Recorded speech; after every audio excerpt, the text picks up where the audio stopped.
সকালবেলা উঠে দেখো আমি কাজকর্ম সেরে সকাল সকাল স্নান করে ঠাকুরের পুজো দিয়ে নিচ্ছি।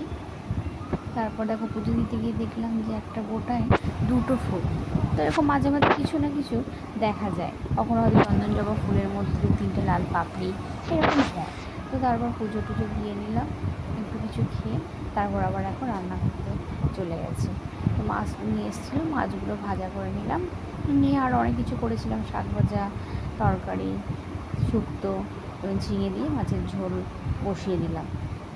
ঝিঙে দিয়ে মাছের ঝোলটা করে নেব, নিয়ে তারপর আবার সবাইকে রান্না হয়ে গেলে খেতে দিয়ে দেবো।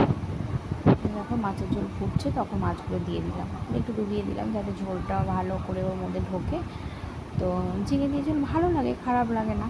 তো দিয়ে নিয়ে এসেছিলো, তো কী করবো, তখন ওই করেছিলাম। তো তারপর ওদের খাওয়া হয়ে গেছিলো, তো লাস্টে আমি আর ওর বাপি খাবো, তাই ভাত বেড়ে নিয়েছি, নিয়ে খেতে বসেছি। আর ওদের সবার আগেই খাওয়া হয়ে গেছিলো। তো তারপর দেখো আমরা দুজন খাচ্ছি।